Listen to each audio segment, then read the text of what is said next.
Bonjour à tous. Pour ceux qui se sont connectés les premiers à ce webinaire, je vous informe que nous attendons quelques secondes que le nombre requis de participants soit atteint.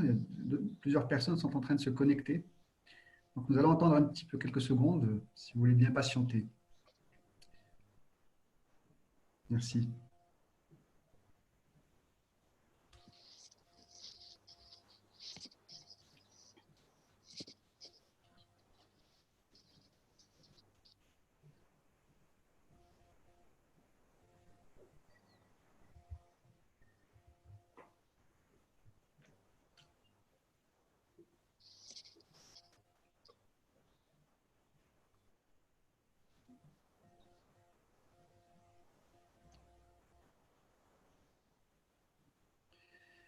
Eh bien, bonjour à tous. Merci d'être parmi nous pour ou avec nous, connectés pour ce webinaire consacré au financement en temps de crise pour nos amis, pour les entreprises, nos amis entrepreneurs en Tunisie. Euh, Compte tenu de cette crise du Covid-19 et de ses impacts économiques, euh, quels sont les moyens de se financer et de profiter des aides financières qui existent aujourd'hui en Tunisie pour faire face à la crise? Alors, quelques mots rapides de technique rapidement avant de démarrer notre webinaire.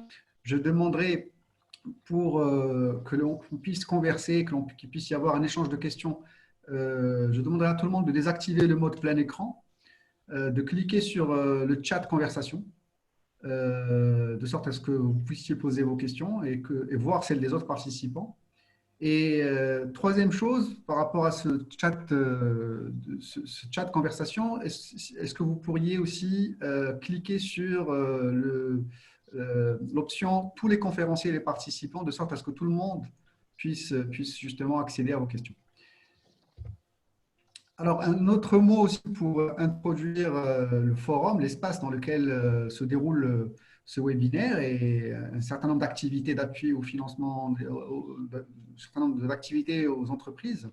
Alors, il s'agit d'un espace qui a été lancé dans le cadre de la coopération entre la Tunisie et l'Allemagne pour une période de 4 ans. Et l'ambition de ce partenariat, de cette plateforme, c'est de mettre à la disposition des entrepreneurs tunisiens des outils de gestion financière qui permettent de prendre des décisions financières appropriées. Compte tenu de la crise aussi, d'aider les entrepreneurs tunisiens à faire face à la crise sur un plan organisationnel, gestion, finance, et de fournir un espace d'échange aux différentes entreprises sur les questions pertinentes par rapport à problématiques financières. Alors la crise, elle est là, elle est présente, elle n'a échappé à personne, son ampleur est incertaine, mais ce qui est sûr, c'est qu'il faut s'y préparer. Et pour s'y préparer, il y a un certain nombre de questions auxquelles il faut répondre. Elles sont nombreuses, mais parmi ces questions, un entrepreneur peut se poser la question de savoir quelles mesures sont déjà mises en place pour pouvoir, par les autorités, comment s'auto-diagnostiquer pour savoir quelle est l'ampleur des dégâts sur son entreprise, quel est l'impact sur la trésorerie, comment évaluer son besoin avant de recourir comment estimer trouver ces financements. Eh bien, c'est à l'ensemble de ces questions qu'on va tenter de répondre autant que faire se peut à travers ce webinaire. Et pour cela, j'ai le plaisir j'aurai le plaisir de m'entretenir et de mettre à contribution deux experts, Sidney Hoblesgy, qui est expert comptable, et c'est Abdessamad Zerouil, qui est expert en financement des entreprises, très petites entreprises et PME. Alors, avant de parler des mesures qu'ont mises en place les autorités tunisiennes pour aider les entreprises dans leur recherche de financement, il y a un préalable qui est indispensable maintenant pour que ces entreprises puissent pouvoir bénéficier de ces mesures. Et je vais tout de suite donner la parole à Siméoub qui va nous parler de ce préalable important. Siméoub. Merci, سي هشام. مرحبا بكم. Préalablement aux questions financement technique, il ne faut pas oublier qu'on aura elle prétend les aides gouvernementales ou les crédits ou les reports d'échéance. إلا ما تعمل l'inscription à la plateforme entreprise.finance.gov.te. C'est une inscription obligatoire pour prétendre les différentes mesures destinées aux entreprises sinistrées. Donc, les mécaïdèches, il ne peut pas prétendre ni le report d'échéance fiscale, ni le financement, ni les mesures qui peuvent éventuellement venir dans le cadre de textes de loi prochains. Donc, inscrivez-vous, le 14 juin 2020 et on doute fort qu'il sera reporté dès les entreprises اللي قيدوا هذوما يلزم تتوفر فيهم les conditions prévues par l'article 308 2020. Donc, définition de l'entreprise sinistrée, il n'y a pas de cessation d'activité jusqu'au 29 février 2020. الشركة ما تكونش entreprise en difficulté économique régie par la loi 2016 par les entreprises en difficulté économique ou عندها redressement par les entreprises en difficulté économique. L'entreprise تكون عندها une baisse du chiffre d'affaires نتاع شهر افريل اكثر من 40% par rapport à avril 2019 والا الشيفر دافير نتاع مارس 2020 ونقص باكثر من 25% من الشيفر دافير 2019. بالنسبة les entreprises qui n'ont pas encore fait leur déclaration, autant aménager les choses pour ne pas souffrir de les deux conditions. Le maintien des postes d'emploi. Donc, les postes d'emploi, il est exigé par ce décret-là que l'entreprise ne doit pas licencier les employés qui ont des contrats en cours. Les contrats en cours, donc, il y a fin de contrat, vous avez tout à fait le droit de ne pas lui renouveler. Bien entendu, c'est la dernière condition, être à jour au niveau de déclaration fiscale jusqu'à la déclaration du mois de janvier.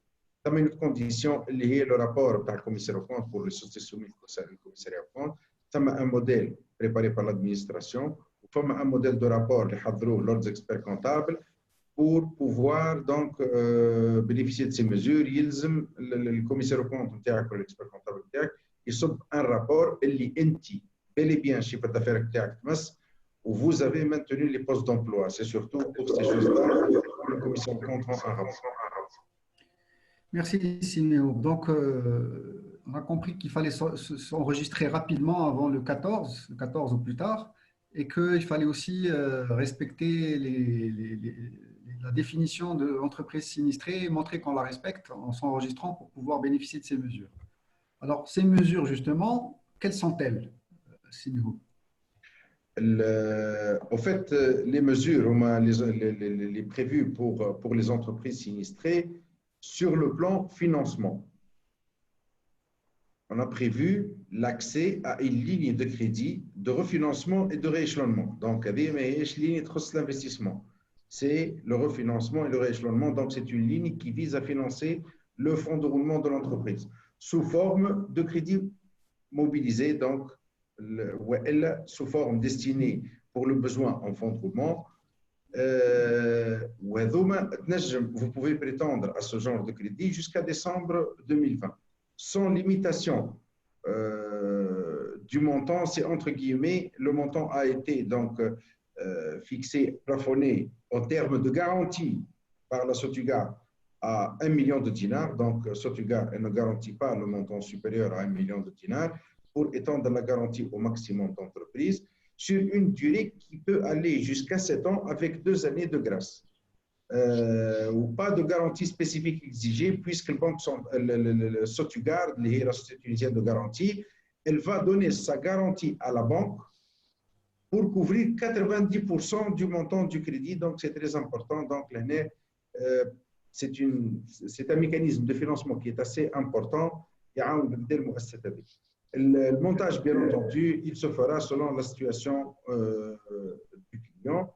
Le taux d'intérêt, il a été fixé par la Banque centrale à TMM plus 1,75 Donc, le taux d'intérêt, donc c'est un taux d'intérêt qui est très favorable pour les entreprises. L'entreprise, elle ne peut bénéficier qu'une seule fois de ce crédit-là. Hein. Donc, مرة بركة ما تنجمش تعمل دوموند تويك وبعد 3 شهور elle s'avère اللي حاجتها بفلوس نستعاود. Au fait, les mesures les prévues sur le plan financement sont multiples. Il n'y a pas que ce fonds-là. Donc, ils ont reporté les échéances de crédit professionnel donc pour toutes les entreprises à partir de l'échéance de fin mars jusqu'à l'échéance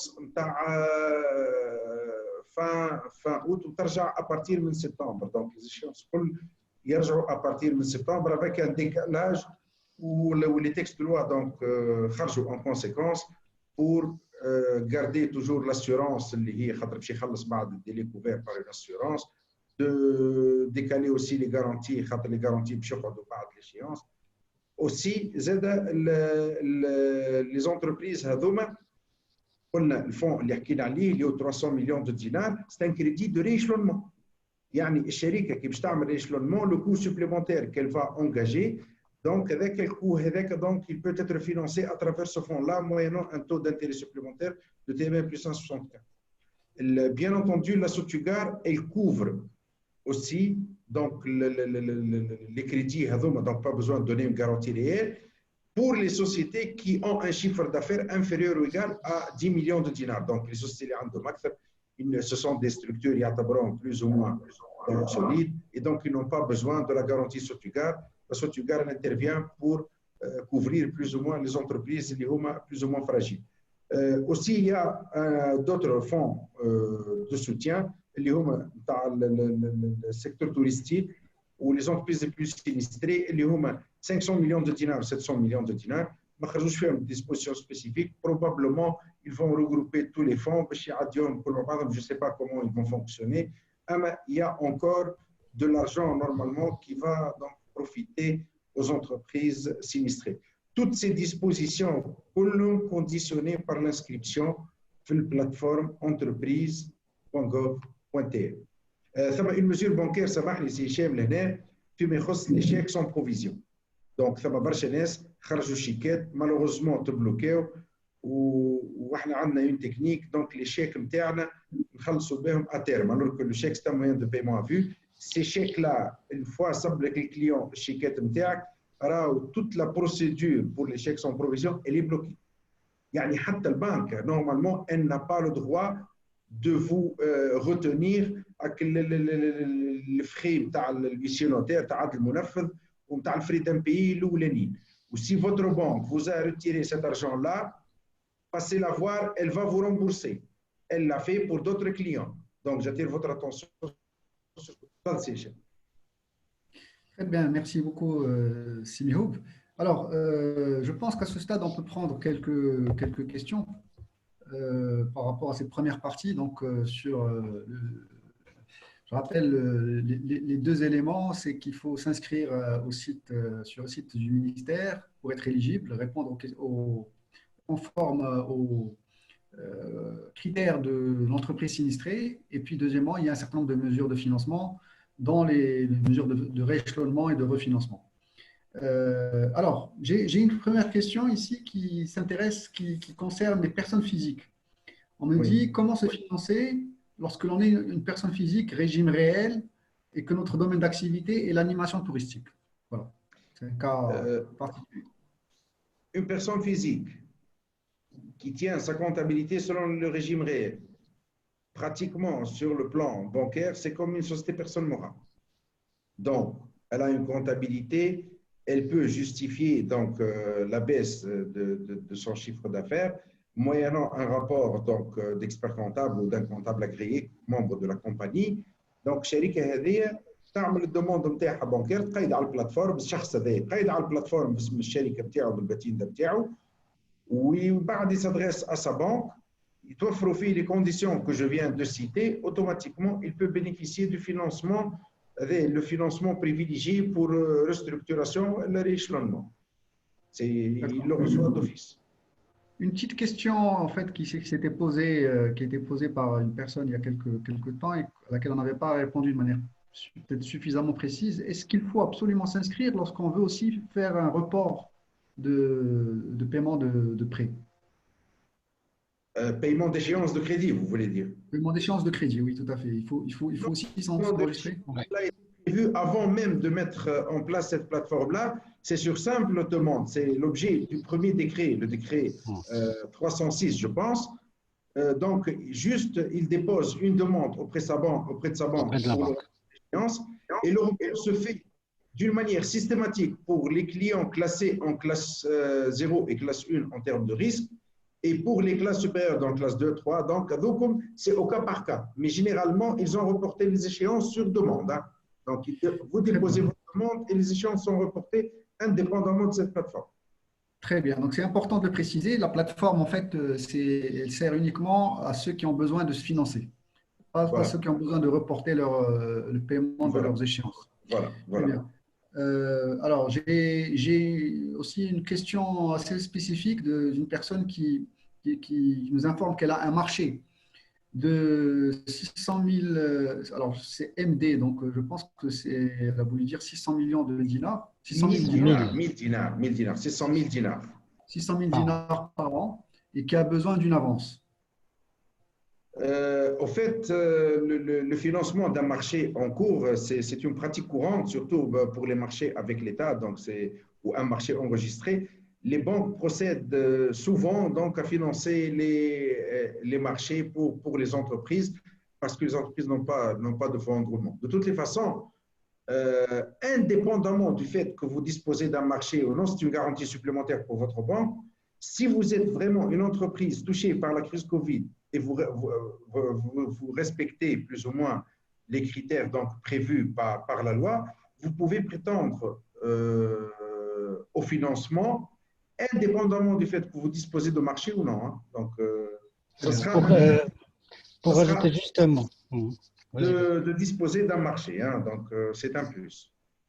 Pour ajouter juste un mot, Hicham, sur cette question, c'est que les banques, il y a des produits donc, de financement, comme a dit Mio, indépendamment de ces mécanismes, sous forme d'avance donc, sur marché.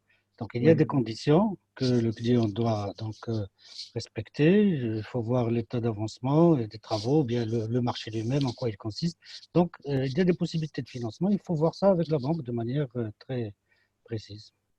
Très bien. Alors, puisque vous avez pris la parole, Seyd Samad, je vais vous poser la question pour la suite, parce que effectivement, là, il y a des mesures qui ont été instaurées par les autorités de financement à travers les banques.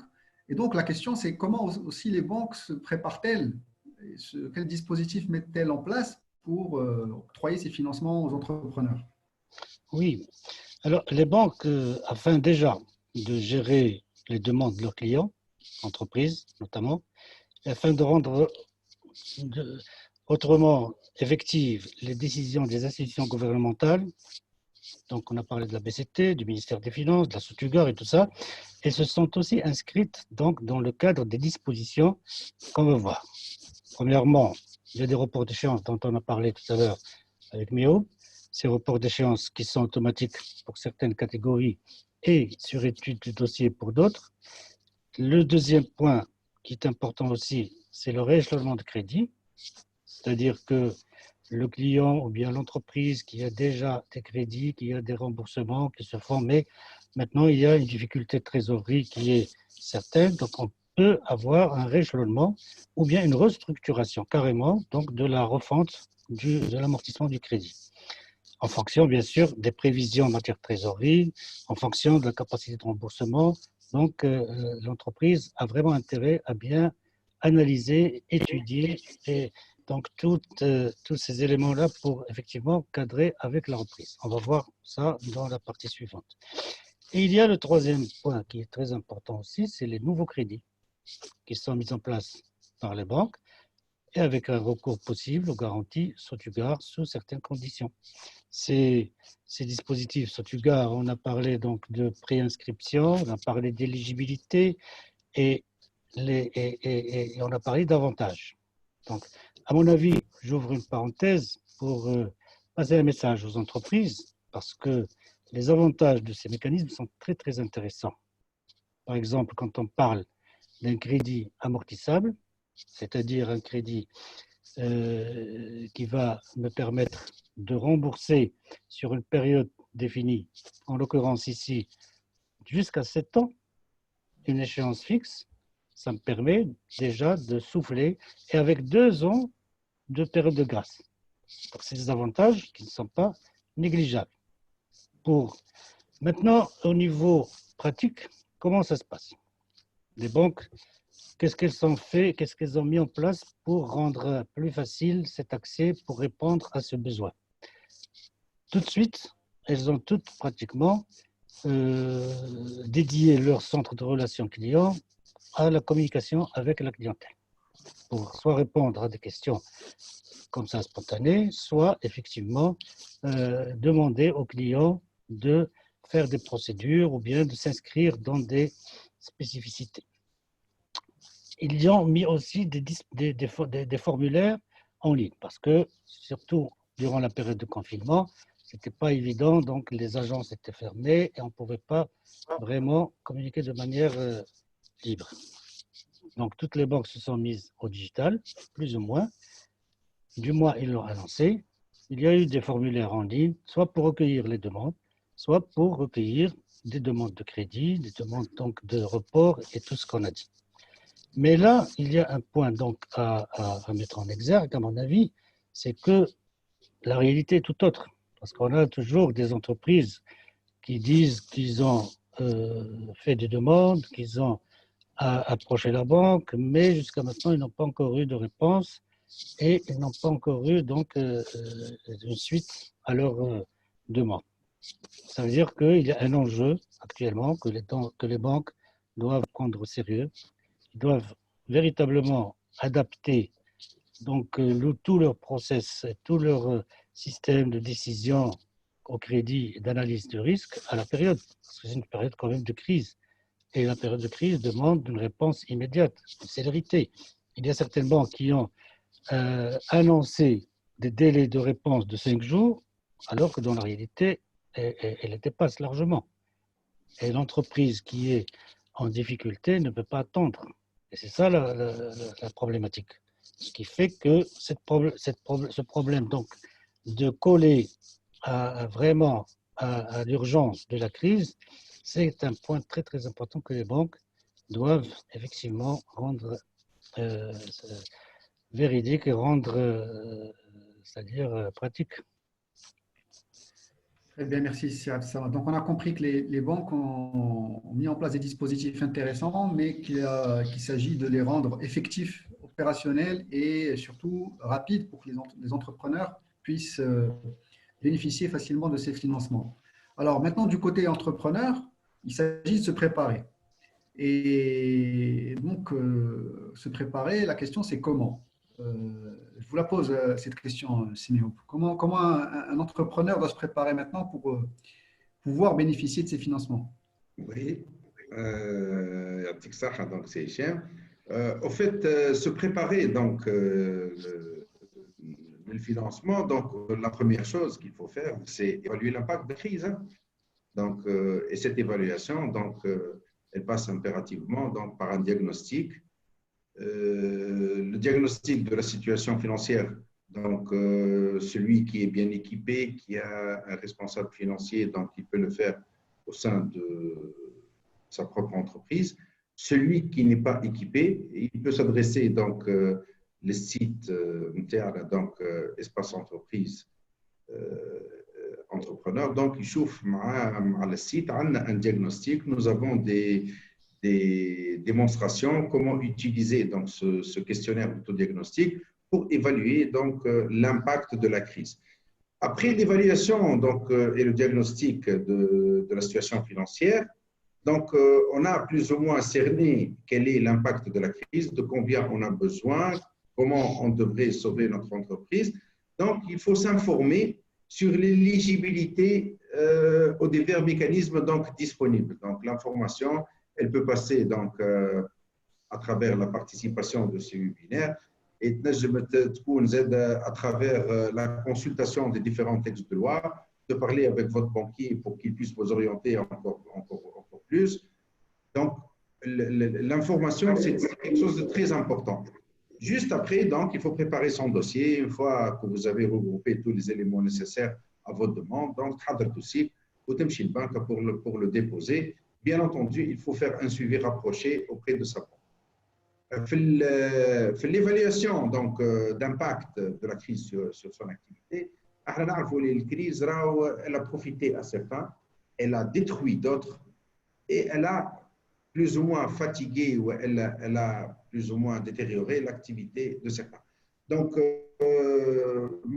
par exemple, je parle d'histoire récente ce matin, quelqu'un qui travaille sur les produits détergents, il a vu donc, en période de crise, son chiffre d'affaires grimper à 170% durant la période du confinement. J'étais surpris par ce chiffre. On n'a même pas prévu ça donc, au niveau du tableau. Donc, c'est énorme ce qu'il a gagné dans la période d'hier. L'eau de javel, les produits de nettoyage, les produits désinfectants. Donc, il a vendu, il a travaillé d'une manière énorme. Il y a d'autres donc, qui n'ont pas profité de cette crise. Peut-être elle les a détruits carrément, ou bien ils sont à l'arrêt donc total, ou bien ils travaillent d'une manière très, très faible et ils sont en train d'engager des coûts très, très importants en termes de loyer, en termes de paiement de salaire et tout ça. Donc, vraiment, ils sont touchés et il faut que cette évaluation se fait d'une manière très précise avec des projections donc, sur les 3 mois à venir, surtout parce qu'il ne faut pas oublier, والصيف عندنا احنا في تونس c'est une période très difficile de récession donc كبيره والناس الكل ديما pratiquement يتضروا في البريود هذه. بالنسبه للباقي دونك نشوف مع Très bien, merci Siméon. Donc, effectivement, la première étape, c'est d'évaluer l'impact et tout de suite après, l'idée, c'est de diagnostiquer un peu ses besoins. Et Samad, comment est-ce qu'on peut procéder pour ce diagnostic? Avant de parler de diagnostic, il faut voir comment les entreprises elles ont été impactées par cette crise. C'est-à-dire que la crise a été brutale, elle a été donc violente et même internationale. Donc ça s'est traduit par des difficultés pour produire, des difficultés pour livrer, pour écouler les stocks, pour recouvrer les créances, et tout en subissant des pressions très fortes de la part des fournisseurs. Donc tout ça, donc on s'est rendu compte qu'il y a une vulnérabilité donc des tiers, une vulnérabilité des entreprises qui s'est installée. Et là, les conséquences qui peuvent être graves sur le cash, sur la trésorerie, sur le paiement, sur les possibilités donc de faire face à toutes les dépenses courantes et tous les engagements de l'entreprise, il se fait sentir de manière vraiment cruciale. Donc, cela pour dire que le problème le plus pointu, le plus important pour l'entreprise actuellement, c'est comment faire face à ces dépenses. Donc, comment on va générer du cash pour dépasser cette période de crise. Du coup, le diagnostic en lui-même doit démarrer par l'analyse de cette trésorerie, par l'analyse donc de la disponibilité en matière de cash, l'évaluer, de quoi il s'agit, mes créances clients, où est-ce qu'elles sont, à quel niveau, mes clients eux-mêmes, est-ce qu'ils sont en possibilité donc de régler, combien, est-ce qu'on est sûr d'avoir un règlement rapide ou bien à terme, à quel niveau eux-mêmes ils sont impactés par la crise, de même pour mes fournisseurs, puisqu'ils me pressent de payer, donc est-ce que j'ai une latitude à négocier, de quelle manière? Il ne s'agit pas de ne pas les payer, parce que c'est très important de payer ses fournisseurs, mais il s'agit d'être transparent avec eux, parce que c'est un partenaire dont tu auras besoin après la crise. Et toutes les dépenses d'exploitation, on doit donc les mesurer, les évaluer et évaluer leur niveau d'urgence, par exemple des salariés qui ne peuvent pas attendre, des loyers qu'on pourrait négocier, etc., etc. Et bien sûr, il ne faut pas oublier ces stocks, parce que les stocks peuvent être une source, les stocks, tout le monde sait que ça mobilise donc des fonds, ça mobilise la trésorerie, et là, en période de crise, il y a même des stocks qui peuvent être périssables, qui constituent une véritable perte pour l'entreprise. Donc, et les engagements, bien sûr, il faut voir quel est l'état de mes engagements avec la banque, avec d'autres tiers, par exemple. Tout ça, ça impacte, c'est-à-dire ça démontre de combien on a besoin pour non seulement faire face à ça, mais pour sortir de la crise dans les prochains mois à venir. En fonction, bien sûr, des activités, en fonction des entreprises, il y a des délais qui peuvent être plus ou moins longs. Parce que la trésorerie, s'il faut faire un plan de trésorerie qui est un outil très, très important pour l'entreprise, pour avoir de la visibilité, il faut le faire minimum, donc sur les 3 mois prochains, les 6 mois et même jusqu'aux 12 mois pour s'inscrire dans la reprise. Et surtout, il y a un point important aussi, parce que si on s'engage dans des crédits, notamment par exemple le Stuttgart, qu'on peut commencer à rembourser par la suite, il faut avoir donc de la visibilité sur toute cette période parce que le crédit s'engage et puis on aura des échéances à régler au fur et à mesure. Ensuite, après avoir fait ce diagnostic, on va se poser la question, pourquoi?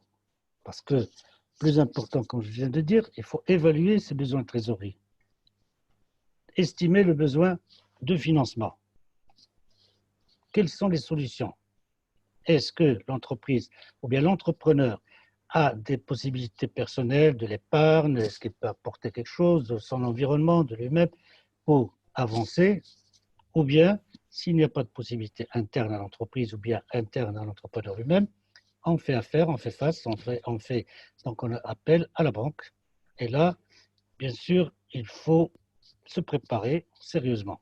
C'est très important parce que la demande de crédit peut passer aussi par certaines étapes. Et ces étapes sont parfois déterminantes pour avoir gain de cause. Donc, c'est pour ça que on parlera d'outils par la suite, mais la présentation ou bien la préparation pour approcher son banquier, elle est déterminante à ce niveau-là.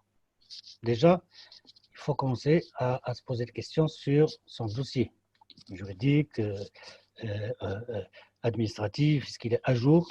Parce que pas mal d'entreprises ne pensent pas ça de manière régulière, même leur conseiller ou bien leur cabinet conseil, il a des documents, mais il faut quand même faire un effort de mise à jour.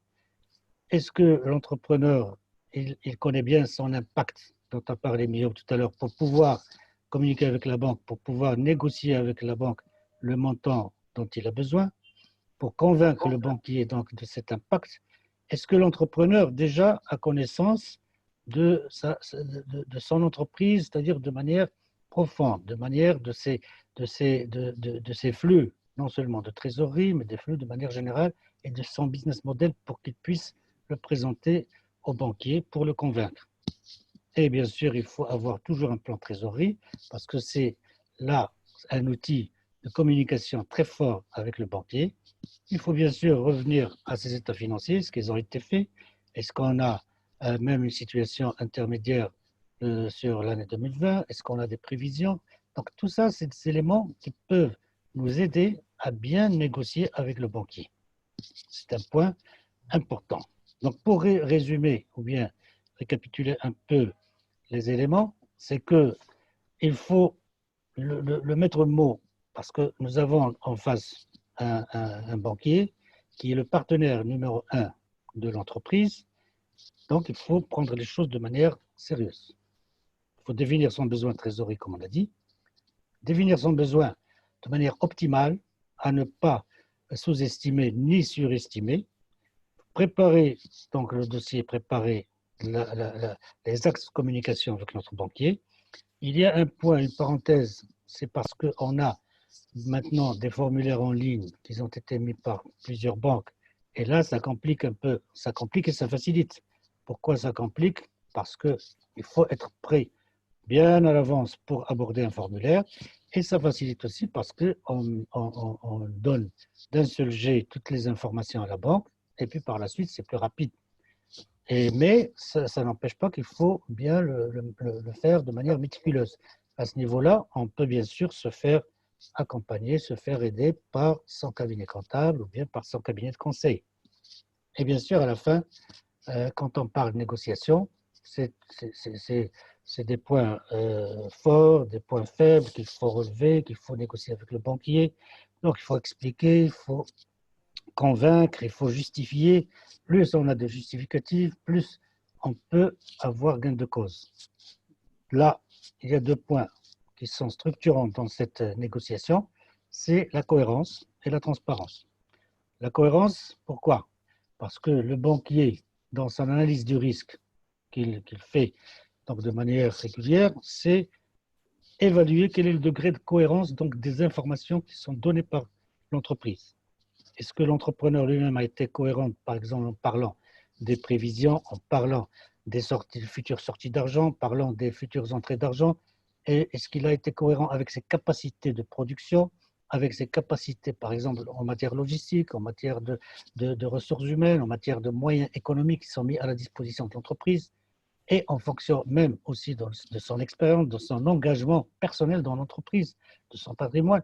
Donc tout cela, il faut faire montre de transparence et de cohérence pour que le banquier puisse effectivement être considéré comme un véritable partenaire. Parce que c'est un problème qui est crucial, qui m'entraîne à parler du dialogue entre le banquier et son client, parce que généralement ce dialogue, on dit que c'est pour la plupart du temps, c'est un dialogue de sourds, surtout quand il s'agit de très petites ou bien même de moyennes entreprises. Le banquier, on dit qu'il est très exigeant, alors que le banquier dit que le client n'est pas transparent. Donc, il faut remettre les choses donc, dans leur partie. Et là, effectivement, dans cette période de crise, il est très, très important de faire attention à ces éléments-là pour convaincre son banquier qui est son véritable partenaire financier. Il ne faut pas oublier que lui aussi, il traverse la crise et la banque aussi doit répondre de certains éléments réglementaires qui sont mis en place de manière globale. Voilà, Hicham, comment moi je vois de manière générale cette préparation de l'entreprise. Très bien. Peut-être un mot sur Oui, alors j'ai oublié de parler des outils parce qu'on a parlé de diagnostic, et on a parlé de trésorerie et on a parlé de demande de crédit. Sur l'espace finance.org, nous avons mis en place 3 outils qui sont des outils simples d'utilisation, simples d'accès et qui peuvent vraiment être très utiles. Donc l'autodiagnostic, c'est un autodiagnostic, c'est-à-dire il est fait par l'entrepreneur lui-même, il peut être même anonymisé et ça lui permet d'avoir un avis objectif qui a été calculé sur des bases de scoring très, très pointues. Et c'est un avis qui te donne même des recommandations. Donc l'entrepreneur peut entrer, être aidé par son cabinet conseil, bien son comptable, bien son accompagnant, et puis par la suite avoir certaines recommandations. Deuxième point, deuxième outil qui est aussi simple et très intéressant, c'est le plan de trésorerie. Là, c'est un outil qu'on peut même télécharger sous format Excel et en faire un outil de gestion courante de sa trésorerie. On peut le faire sur 3 mois, sur 6 mois, sur 12 mois. Donc, c'est un outil avec lequel peut jongler l'entrepreneur pour faire même des simulations de trésorerie, des entrées, des sorties. Et ça, c'est un outil effectivement de gestion, de communication avec son banquier. Le troisième outil qui n'est pas moins important, moins intéressant, c'est la demande de crédit. Là, il y a une sorte de simulation donc de dossier de crédit, du véritable dossier de crédit. On a affaire aussi à des banquiers et on a mis en place tous les points et toutes les demandes faites par la banque et toutes les informations. Donc, si on peut simuler, on veut simuler sa demande de crédit, avec cet outil, on est sûr de ne rien oublier.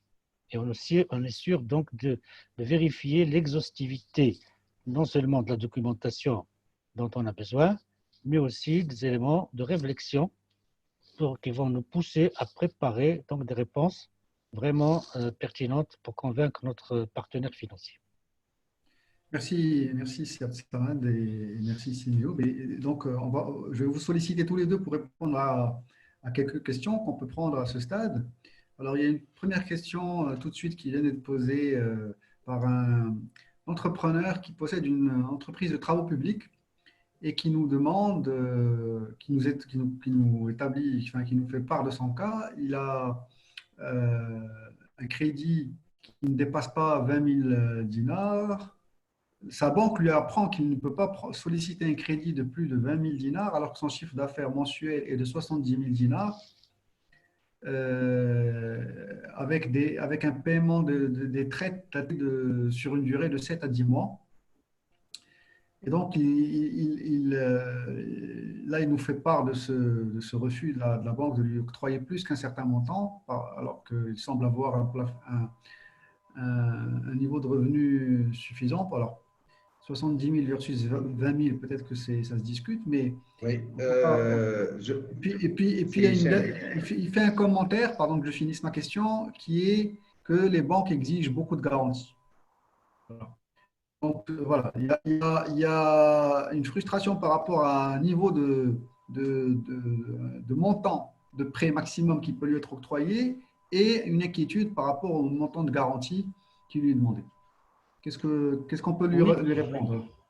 Oui, oui, c'est vas-y. Hichem, je viens de consulter, ça marche, c'est Abdesmat, parce que je viens de consulter cette question sur le live de Facebook et j'ai demandé qu'elle patiente un peu pour que je lui annonce la réponse.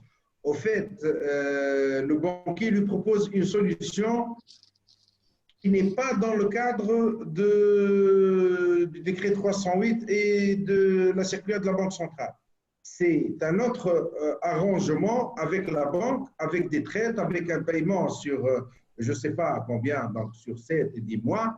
Mais normalement, s'il s'agit d'une entreprise sinistrée, et je pense que c'est son cas, les entreprises de travaux publics ont cessé leur activité, et c'est une petite entreprise, cela importe trop peu. Le plus important, si cette entreprise a donc obéi à la définition prévue par la loi, elle s'est enregistrée sur la plateforme, elle peut prétendre au financement dont on vient de parler sans la moindre garantie réelle parce qu'il y a la garantie sous tugar.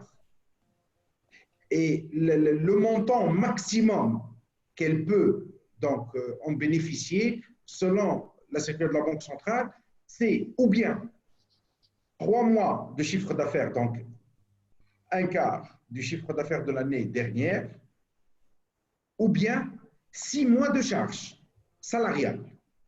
Donc, elle peut opérer aussi bien par rapport à son chiffre d'affaires ou par rapport à la masse salariale dont elle dispose. 6 mois de masse salariale, y compris les charges sociales, ou bien 3 mois de chiffre d'affaires. Et le banquier, normalement, pour ce crédit-là, il doit lui donner un TMM plus 1,75 et il est couvert à 90% par la Sotuga. Donc, s'il est vraiment quelqu'un de méchant, il va exiger une garantie réelle pour les 10%. Alors là, c'est le maximum qu'il peut faire. Hein. Mais normalement, elle a le droit, avec 70 000 dinars, elle peut prétendre à 200 000. Hein.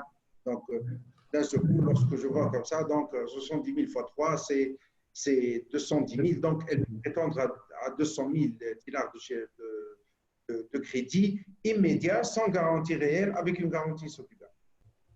Si je Merci. peux me permettre, Hicham, Oui, ça va. je veux rajouter juste un mot. Moi, je ne vais pas parler du banquier parce que le banquier, on sait que s'il propose un montant ou bien une durée de remboursement, c'est en fonction de la capacité de remboursement de l'entreprise ou bien de l'analyse des éléments dont il dispose. Et c'est là où je rejoins ce qu'on a dit tout à l'heure au niveau du diagnostic, au niveau de la préparation. Si notre banquier dispose de ces informations, ou bien même s'il ne fait pas l'effort de les analyser ou bien de faire l'effort de connaître, approfondir la connaissance de son client. Maintenant, moi, je parle du côté de notre ami entrepreneur qui a posé cette question et je l'en remercie parce qu'il faut ne pas négliger la communication d'informations que tu vas donner au banquier.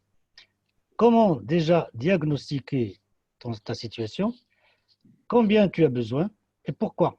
Et ce besoin, comment tu vas le rembourser et comment tu vas démontrer, convaincre le banquier avec un plan de trésorerie qui soit vraiment très, très détaillé, que tu as une capacité par la suite de rembourser. C'est une entreprise de travaux publics, ça veut dire qu'il y a des contrats, soit des marchés publics ou bien soit des marchés privés. Ça veut dire qu'il y a des factures qui vont être réglées au fur et à mesure de l'avancement des travaux. Et puis, il faut voir quels sont les moyens dont dispose ton entreprise, comment tu travailles, ton professionnalisme, dans quel secteur, Et donc, tu as plusieurs éléments pour convaincre le banquier, des éléments quantitatifs en matière de chiffres, en matière de chiffre d'affaires. Là, il sait bien son chiffre d'affaires de 70 000, et aussi des éléments qualitatifs qui sont aussi importants dans la prise de décision du banquier. Donc, moi, je l'invite à aller faire son autodiagnostic au niveau sur la plateforme, faire une simulation de sa trésorerie et des hypothèses de prévision sur le tableau, le plan trésorerie qui est disponible, et faire aussi, pourquoi pas, une simulation de cette crédit. Ça va lui donner la possibilité de communiquer avec le banquier, de le convaincre. Le banquier, c'est pas gravé dans le marbre s'il dit je vous donne tant et c'est tout. C'est une proposition et là, libre à l'entreprise de l'accepter ou pas, et puis d'aller effectivement convaincre le banquier et plaider. Donc la préparation, elle est vraiment très importante. Alors, il y a un préalable, enfin, je veux dire, une hypothèse qu'il faut prendre en compte fortement dans cette démarche, c'est que même si l'on s'inscrit dans un mécanisme qui est mis en place par l'État, garanti par la Sotugar, par exemple, ou pas, la demande de crédit ne peut pas avoir une réponse automatiquement positive. La banque reste souveraine dans sa décision. Exactement. Je parle sous votre contrôle. Vous Oui, le oui, confirmez? oui, oui, bien La sûr. banque est Donc, souveraine. d'où Bah oui, parce l'intérêt que de tout que… c'est la banque qui donne le crédit, c'est pas la Sotugar. La Sotugar, c'est un mécanisme de garantie. Ça facilite l'accès au crédit parce que généralement, il est fait pour faciliter l'accès au crédit des TPE, des PME de manière générale et pour faire rapidement, pour raccourcir aussi les délais et simplifier les procédures. Parce que tu sais bien qu'un obstacle d'accès au crédit, c'est cette complication. Donc, cette pléthore de conditions, c'est par exemple pour faire une hypothèque. Alors, tu sais combien de temps ça prend? Ça prend des semaines et des semaines. Parce qu'il faut enregistrer, il faut mettre des contrats, les revenir. Même si le client dispose de patrimoine et il veut l'engager, ça prend énormément de temps. Et l'entreprise, parfois, ne peut pas attendre. Donc, c'est intéressant. Mais la décision, elle revient à la banque. Parce que c'est la banque qui engage ses fonds. Il est souverain, comme tu as dit. Mais la banque aussi, elle a une réglementation donc prudentielle qui est mise en place par les autorités qu'elle doit suivre. Et puis, par la suite, il y a l'analyse du risque. Et parfois même, le client ne connaît pas ou bien il n'adhère pas parce que la banque ne communique pas bien avec lui pour lui expliquer sa véritable analyse du risque. Et c'est pour ça que je te dis, moi, moi je ne me place pas maintenant du côté du banquier, mais du côté de l'entreprise. Il faut que l'entrepreneur sache, avant, parfois, par exemple, de critiquer, de dire les banques exigent, les banques font, etc. Ça, c'est vrai, mais on ne peut pas le changer du jour au lendemain. Ce qu'il faut, les leviers dont on dispose et qu'on peut activer nous-mêmes, c'est tout ce qu'on a dit, cette préparation, voir clair, être cohérent, être transparent. Est-ce que l'entrepreneur lui-même, est-ce qu'il il passe tout son chiffre d'affaires par son compte bancaire ou pas? Est-ce qu'il fait montre, c'est-à-dire de transparence avec son banquier de manière vraiment claire. Donc, et tous ces éléments-là, il y a matière à faire. Et Très c'est bien. pour Donc, ça que je dis à l'entrepreneur, à notre entrepreneur, il faut se préparer, il faut aller de l'avant comme on a dit tout à l'heure. alors, on retient une chose importante, c'est qu'il faut convaincre la banque. Ce n'est pas gagné d'avance. Ce n'est pas parce qu'il y a ce mécanisme que c'est automatique. Et deux, pour la convaincre, il faut la convaincre preuve et justificatif à l'appui. Donc, il faut avoir une histoire chiffrée à présenter à la banque. Et alors, on a vu les outils effectivement sur le site web que l'on propose, mais encore faut-il savoir les utiliser. Maintenant, si jamais on est perdu dans cette histoire, dans cette démarche, comment peut-on se faire aider? Elle a personnellement, bien sûr, c'est Abdessamad, il est en train de parler des choses qui doivent être faites dans les règles de l'art. Tout le monde sait, et surtout les chefs d'entreprise, savent pertinemment que les responsables d'agence peuvent les ignorer, peuvent avoir avec eux des problèmes personnels, peuvent bloquer leur dossier. Et là, j'incite toute entreprise qui dépose sa demande auprès de son agence de vérifier auprès de la direction régionale ou de la direction générale, est-ce que le dossier a été transmis, avec les remarques, qu'elles soient positives ou négatives. Est-ce que le dossier a été bel et bien transmis? Parce que dans la pratique, on s'est aperçu que de nombreux dossiers déposés auprès des agences n'ont jamais été traités et n'ont jamais été transmis à la direction régionale, direction des crédits. Donc, vérifiez si votre dossier a été bel et bien traité et que ce refus est bel et bien la décision d'une commission autorisée par la banque. La banque, ce n'est pas votre vis-à-vis au niveau de l'agence. C'est toute une structure qui opère d'une manière cohérente et donc il faut vérifier si la banque elle a vraiment traité votre dossier. Il y a quelquefois des gens qui n'accomplissent pas correctement leur rôle et donc moi je pense que dans cette période-là, ils doivent laisser aux responsables de l'agence un délai raisonnable, passer ce délai, une vérification au niveau de la direction générale ou au niveau de la direction centrale, direction des crédits. Donc, moi, personnellement, je la considère comme étant très importante pour s'assurer que votre dossier a été traité. Qu'il soit accordé donc, un crédit ou pas, ce n'est pas ça le problème, mais surtout que votre dossier soit traité. Très bien, merci Simo, merci Siab Samad. Nous arrivons, je pense, au terme de ce webinaire. Avant de vous redonner la parole pour un dernier mot, je vais dire quelques mots juste à propos de deux éléments importants. Le premier, c'est que il y a des rendez-vous de webinaires que l'on peut déjà annoncer, enfin, qui sont pour chaque jeudi une mise à jour sur comment utiliser les outils développés par l'Espace Finance, le diagnostic financier que l'on a vu, le plan de trésorerie et le dossier de crédit. Donc, il y a une démonstration qui est faite chaque jeudi à 14 heures.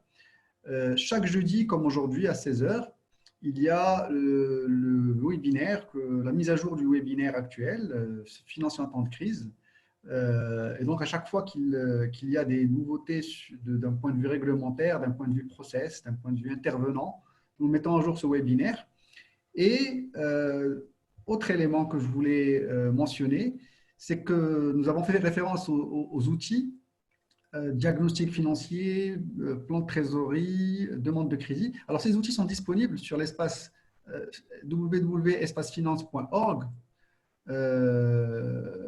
et espace finance entrepreneur. Et donc, vous pouvez trouver les outils qu'on a mentionnés et ainsi que vous inscrire pour les webinaires que j'ai mentionnés. Donc, le webinaire revient de jeudi 14h sur les outils et le webinaire de jeudi 16h sur ce financement en temps de crise. J'ai oublié de préciser une chose, c'est que cette semaine, à partir de cette semaine, nous allons initier ce webinaire de financement en temps de crise, sa mise à jour, également avec un rendez-vous samedi prochain à 10h. Voilà, pour ceux qui n'ont pas qui n'ont pas eu l'occasion de suivre la session de jeudi 16h. Alors, nous arrivons au terme de ce webinaire.